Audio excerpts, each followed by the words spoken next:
Au Vietnam s'ouvrira demain le sommet des pays francophones. Dans ce pays, le français n'est plus couramment parlé. Il reste tout de même présent dans certaines écoles et pas forcément pour les plus favorisés et pas forcément dans les grandes villes. Isabelle Bechler, Tristan Lebras. C'est sur les hauts plateaux du Sud-Vietnam que les colonisateurs français avaient introduit la culture du café.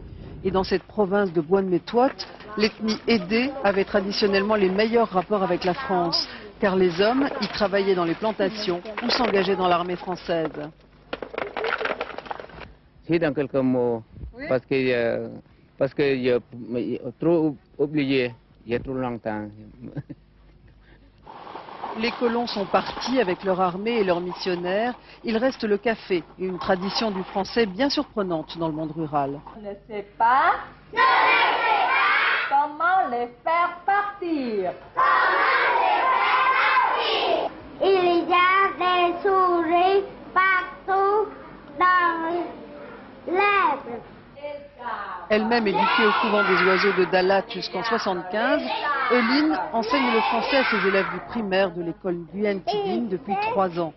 C'est une des 29 classes bilingues de la petite ville de Buon Mae Thuot. Et le français, Euline y croit beaucoup pour structurer l'esprit des enfants.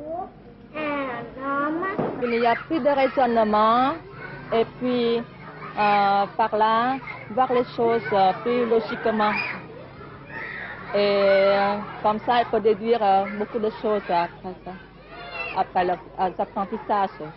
Le français, c'est facile, c'est difficile.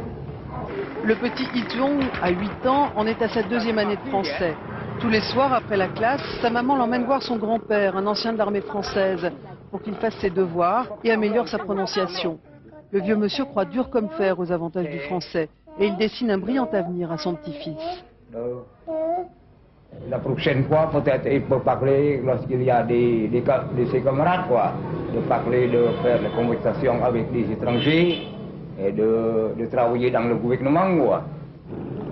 Buon Mae Thuot a soigneusement gardé des traces des missionnaires français, comme d'ailleurs de sa lutte anticoloniale.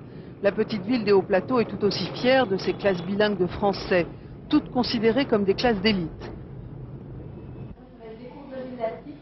Le réseau d'enseignants de français y est animé par une pédagogue belge, particulièrement motivée.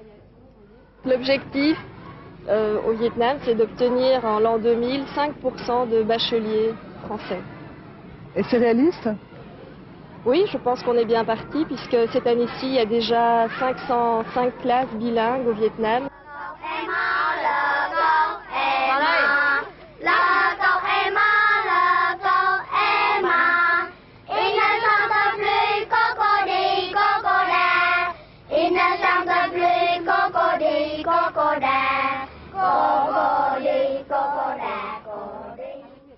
Sondage